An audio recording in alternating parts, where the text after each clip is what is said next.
কুসুমের গোটা শরীরে বিষ ছড়িয়ে পড়ার কারণে কুসুম মৃত্যুর সঙ্গে পাঞ্জা লড়ছে। এই খবরটা ডক্টর কনফার্ম করা মাত্র আয়ুষকে এবার সোজা সন্দেহর তীর শঙ্করের উপরে গিয়ে পড়লো। হ্যাঁ বন্ধুরা, ভিডিওটা লাইকতে দেখতে থাকুন। যে মুহূর্তে কিনা হসপিটালাইজ কুসুমকে করা মাত্র ডক্টররা যখন কুসুমকে অবজারভেশন রুমে নিয়ে গিয়ে কুসুমের থরো চেক আপ করা মাত্র ডক্টররা যখন বলতে থাকে যে ইমিডিয়েট পেশেন্টকে ওটি করতে হবে এবং তার পেট থেকে যত শীঘ্রই সম্ভব সেই সমস্ত পয়জনগুলোকে বের করতে হবে, তার কারণ পেশেন্টের কন্ডিশন যথেষ্ট পরিমাণে ক্রিটিক্যাল এবং তার থেকে বড় কথা পেশেন্টের গোটা শরীরে বিষটা ছড়িয়ে পড়েছে এবং এটা কিন্তু অবশ্যই পুলিশ কেস হবে। তার কারণ পুলিশ ইনভেস্টিগেশন করবে যে কী করে বা ওনার শরীরে এই পয়জনটা ছড়ালো। এবং আমার তো মনে হচ্ছে যে ইচ্ছাকৃতভাবে কেউ এই জিনিসটা করেছে, কারণ কোনো না কোনো খাবারের মাধ্যমেই এই বিষটা ওনার উপর প্রয়োগ করা হয়েছে। ঠিক সেই মুহূর্তে এই সমস্ত কথাবার্তা বলা মাত্র যখন কিনা শঙ্কর আগ বাড়িয়ে বলতে থাকে যে ডক্টরবাবু কোনো প্রয়োজন নেই এই মেয়ের চিকিৎসা করার, এই মেয়ে মরছে, ওকে মরতে দিন, ওর জন্য এটাই সবথেকে বড় শাস্তি, ওর জন্য এটাই প্রাপ্য।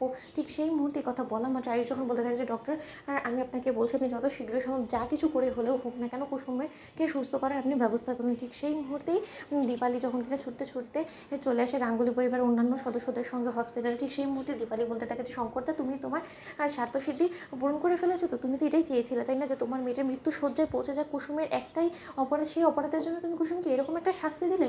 শঙ্করদা ঠিক সেই মুহূর্তে আয়ুষ যখন বলতে থাকে যে কিসের শাস্তির কথা বলছো বলো তো, কী এমন অপরাধ করেছিল কুসুম যার কারণে কিনা ওকে এরকম একটা শাস্তি দেবে শঙ্করদা এবং শঙ্কর কাকা, এবং শঙ্কর কাকা কী করেছে বলো। দীপালি বেশি চুপ করে থাকলে চলবে না। ঠিক সেই মুহূর্তে দীপালি যখন বলতে থাকে যে যখন কিনা শঙ্করদা আজকে রান্নার দায়িত্ব নিয়েছিল ঠিক সেই মুহূর্তে আমার খটকা লাগে এবং তার পর মুহূর্তে শঙ্করদাকে হাতে হাতে কাজ করে দেওয়ার জন্য আমি যখন কিনা শঙ্করদাদের ঘরে যাই ঠিক সেই মুহূর্তে সেখানে আমি স্বচোখে দেখেছি যে কুসুম এবং আমি স্বয়ং নিজে সাক্ষী থেকে যে শঙ্করদা কুসুমের উদ্দেশ্যে বানানো সেই পায়েসের মধ্যে বিষ মেশাচ্ছিল। কি শঙ্করদা আমি কি খুব একটা কথাটা ভুল বলছি?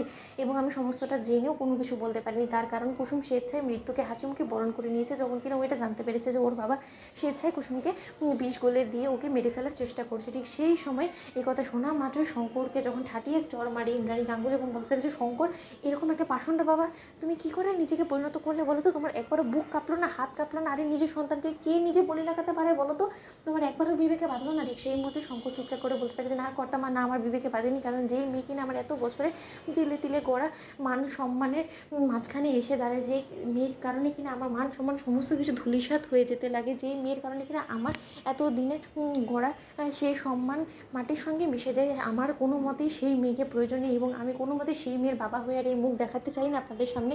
আমি কোনো মতে মালিক পক্ষের সঙ্গে গাদ্দারি করতে পারবো না, কারণ সেটা যে আমার নীতির সঙ্গে যায় না কর্তামা। ঠিক সেই মুহূর্তে এই কথা বলা মাত্র ইন্দ্রাণী গাঙ্গুলি বলতে থাকে যে কী এমন অপরাধ করেছে তোমার মেয়ে যে তুমি এত বড় একটা শাস্তি দিলে মেয়েটাকে বলো তো। ঠিক সেই মুহূর্তে শঙ্কর বলতে থাকে যে আপনার ছেলেকে ভালোবাসার মতন এরকম একটা অপরাধ করেছে, আপনি আমাকে বলুন তো এই অপরাধের শাস্তি আমি ওকে না দিয়ে কী করতাম। তো বন্ধুরা লাইক কমেন্ট শেয়ার করে সাবস্ক্রাইব করতে ভুলো না।